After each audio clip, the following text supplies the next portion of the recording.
चलिए, नमस्कार आप सभी को आपके ही अपने प्यारे से यूट्यूब चैनल VR एजुकेशन के ऊपर में आप सबों का बहुत बहुत स्वागत है। और आज हम लोग देखेंगे पॉलिटी के 10 से 12 ऐसे महत्वपूर्ण प्रश्न इंपॉर्टेंट जो कभी बोर्ड परीक्षा जो है ऑलरेडी पूछ चुका है, और उसी से रिलेटेड कुछ प्रश्न जो है आपको इस बार के भी एग्जाम में आने वाले हैं। तो प्रीवियस ईयर क्वेश्चन के रूप में हम लोग देखें कि बोर्ड का जो अपना एक एग्जाम होता है, ट्रेंड होता है, वो क्वेश्चन को किस तरह से पूछता है। तो पॉलिटिकल साइंस के जो बच्चे हैं वो क्लास 12th में 2-3 चीजें के ऊपर फोकस करेंगे। एक तो जो 12th का एनसीईआरटी बुक्स है वो दोनों बुक्स को आपको पढ़ने हैं, उससे फुल मार्क्स आप कभी भी पूरा नहीं कर पाएंगे। इसके अलावा जो आपके एक्स्ट्रा पॉलिटी आप उसको कर लीजिए, या फिर 11th क्लास का जो पॉलिटी का क्लास है उसको अगर आप अच्छे से किए हैं, उसका नोट्स एक बार जरूर रिविजन कर लीजिए।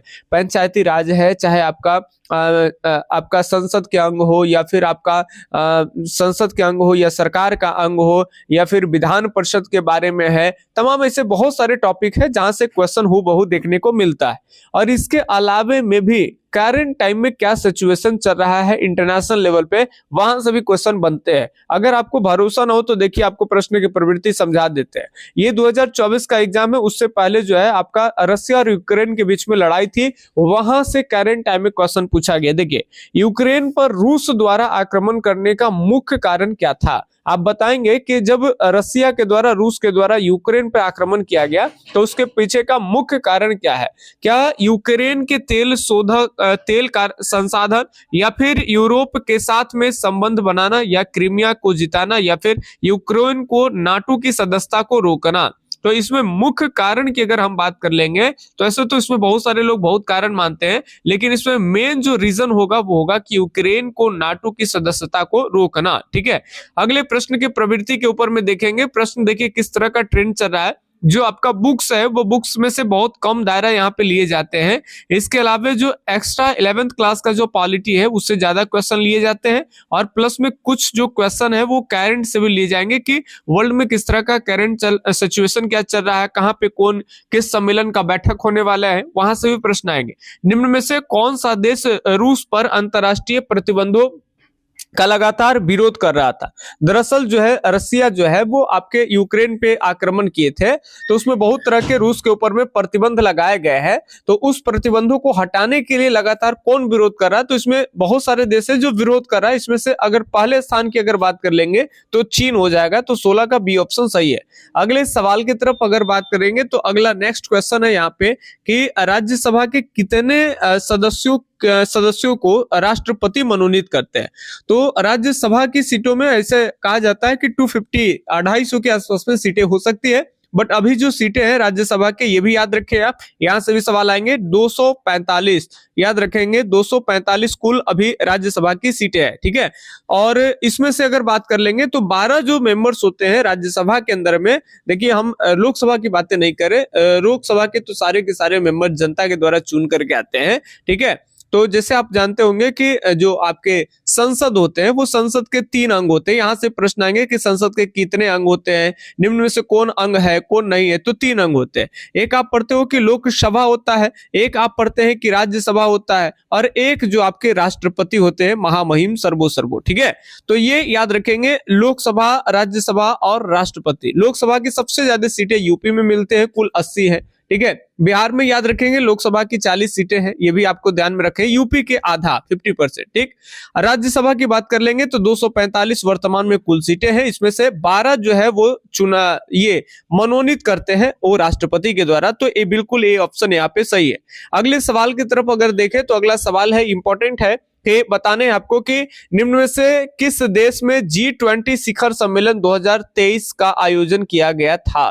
तो 2023 में जो G20 है, जो 20 देशों का एक ग्रुप है, ठीक है, तो ये G20 बनता है, और इसका जो सम्मेलन है वो कहाँ किया गया है, इंडोनेशिया में, भारत में, अफ्रीकी यूनियन में, इनमें से कोई नहीं। अब ये क्वेश्चन आपको नहीं आएगा, ये लिख कर रख लीजिए, जब भी आएगा तो ये पूछा जाएगा आपसे कि 2025 के अंदर में कहा हुआ, चूंकि आप एग्जाम देंगे 2026 में, तो 25 का शिखर सम्मेलन आपसे पूछा जा सकता है।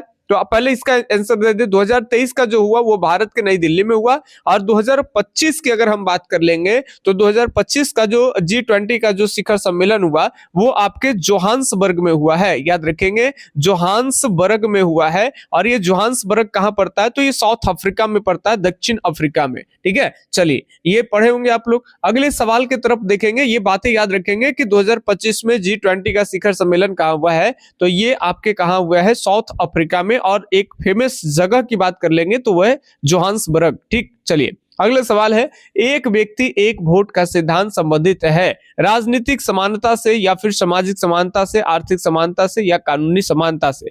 एक व्यक्ति एक वोट, जब पंडित नेहरू का शासन था तो उन्होंने सार्वजनिक वयस्क मताधिकार की घोषणा किए थे। ठीक है, पंडित जवाहरलाल नेहरू सबसे पहले सार्वजनिक वयस्क मताधिकार की घोषणा किए, उसमें भारी उनके ऊपर में कटाक्ष कमेंट भी आई। तो कहीं ना कहीं एक व्यक्ति को एक वोट देने का ये जो अधिकार है वो राजनीतिक समानता की बातें करती है। तो ये ऑप्शन बिल्कुल सही लगा रखा है बच्चों ने। अगले सवाल, नेक्स्ट क्वेश्चन की बात कर लेंगे तो सवाल है कि भारत और मालदीव दोनों किस क्षेत्रीय संगठन के सदस्य है? तो भारत और मालदीव दोनों के दोनों जो है वो सार्क के मेंबर है, बिल्कुल सही रखा है लगा। तो ये दोनों के दोनों सार्क के सदस्य है। सार्क जिसे हिंदी में कई बार पूछा जाता है कि सार्क को हिंदी में क्या कहते हैं, तो सार्क को हिंदी में दक्षेस कहते हैं। ठीक है, south Asia association for regional cooperation इसका फुल नेम होता है, तो ये याद रखेंगे। अगले नेक्स्ट क्वेश्चन की बात कर लेंगे तो नेक्स्ट क्वेश्चन है कि एक वर्ष में कम से कम कितनी बार संसद की बैठक होना चाहिए? तो एक साल के अंदर में कितनी बार संसद की बैठक होनी चाहिए? मिनिमम बात कर लेंगे तो कम से कम तो 2 बार आपकी बैठक होनी ही चाहिए। ठीक है, तो ये आपका बी ऑप्शन एकदम सही है। अगले क्वेश्चन की तरफ बढ़ते हैं। अगला क्वेश्चन है कि संयुक्त राष्ट्र दिवस कब मनाया जाता है? संयुक्त राष्ट्र दिवस कब मनाया जाता है? तो 24 अक्टूबर को मनाया जाता है। चूंकि यूएनओ की बात कर लेंगे तो यूएनओ जो है इसकी स्थापना 24 अक्टूबर को ही हुआ था और भारत इसका सदस्य बना था। भारत इसका 6 दिन बाद बनेगा, तो 24 अक्टूबर को स्थापना हुआ और 30 अक्टूबर को भारत जो है वो मेंबर बना। ठीक है, तो ये आप ध्यान में रखेंगे, 24 अक्टूबर यानी 22 का बी ऑप्शन सही है।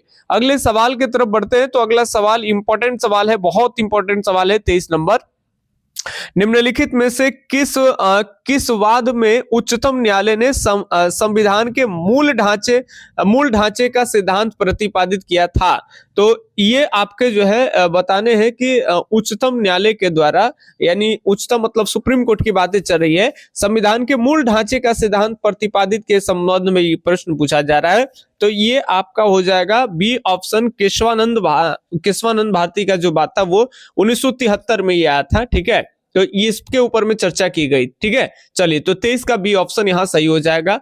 24 नंबर सवाल ये आपको बताने हैं। 24 नंबर सवाल है कि भारत में न्यायिक पुनर्विलोकन, आप पढ़े थे कि ये अमेरिका के कॉन्स्टिट्यूशन से ली गई है, तो इसका आधार क्या है? ये आपको कमेंट में करके बताने हैं। ठीक है, बिल्कुल इजी है, आराम से सोचेंगे बन जाएगा। नहीं अगर आएगा तो गूगल करके यहाँ कमेंट करिए। ठीक है, बहुत सारे लोग कमेंट नहीं करते हैं, आया तो भी नहीं आया तो भी कमेंट करना अनिवार्य है। किस अनुच्छेद के तहत उच्चतम न्यायालय जो है वो भारतीय नागरिकों के अधिकारों की रक्षा करता है? तो ये आपके अनुच्छेद 32 आर्टिकल 32 की बात कर लेंगे तो ये कहीं ना कहीं संविधान की ये आत्मा कही जाती है ना। तो ये अनुच्छेद 32 के तरफ जो मौलिक अधिकार वगैरह होते हैं उसका हनन होता है, सब इसी के तहत होता है। आप सुप्रीम कोर्ट भी जा सकते हैं आर्टिकल 32 के तहत। निम्नलिखित में से कौन भारत के राष्ट्रपति की इच्छा तक ही पद पर बने रह सकते हैं? बताएंगे, जब तक राष्ट्रपति की इच्छा होगी तब तक ही वो अपने पद पे बने रह सकते हैं, अन्यथा नहीं रह सकते हैं। ये कमेंट करके बताएंगे कि निर्वाचन आयुक्त तो होंगे, या फिर आपके लोकसभा के अध्यक्ष स्पीकर, या फिर आपके राज्यपाल, या उच्चतम न्यायालय के न्यायाधीश। ये भी आपको मिल जाएंगे, गूगल कर लेंगे, गूगल करके आपको कमेंट कर देना है। एक आध दो सवाल के साथ हम अब अलविदा लेना पसंद करेंगे। भारत में अब तक कितनी बार वित्तीय आपातकाल की घोषणा हो गई है? तो अब तक जो है वो अगर बात कर लेंगे तो वित्तीय आपातकाल की घोषणा की गई है। तो वित्तीय अगर आपातकाल, देखिए इमरजेंसी कई तरह के होते हैं। ठीक है, लेकिन यहाँ पे कभी भी भारत में एक बढ़िया बात यह है कि भारत में अभी तक वित्तीय लगा हुआ है, फाइनेंशियल आपातकाल जो है, पैसे की दिक्कत के कारण इमरजेंसी लगानी पड़ रही देश में, ऐसी नौबत कभी भी नहीं आई है। तो ये 27 का डी ऑप्शन ये ध्यान में रखिएगा।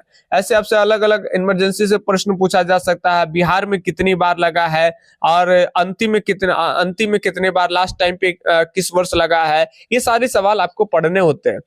किस अनुच्छेद के तहत राष्ट्रपति आपातकाल की घोषणा कर सकता है? तो राष्ट्रपति आपातकाल की घोषणा जो है अनुच्छेद 332 के तहत कर सकता है। ठीक है, चलिए तो सवाल यहीं तक रखने देते हैं। देख रहे हैं कि प्रश्न किस तरह के आते हैं, एक्स्ट्रा संविधान वगैरह इन सबसे रिलेटेड बहुत सारे क्वेश्चन आएंगे, तो ये सब सेक्शन को ठीक करके आपको जाना है। ठीक है, चलिए बीच बीच में क्वेश्चन ला करके हम आपको बताते रहेंगे प्रश्न कैसे आ रहे हैं, कुछ नए क्वेश्चन सीखने को मिलेगा, उसको याद करिएगा। ठीक है, बाकी अभी तक अगर लाइक नहीं किए तो प्लीज आप लोग लाइक कर दीजिए, चैनल को सब्सक्राइब कर दीजिए। हम मिलते हैं आपसे किसी अगले वीडियो क्लास में, तब तक के लिए धन्यवाद। जय हिंद, अल्लाह हाफिज, आपका दिन शुभ हो, राधे राधे।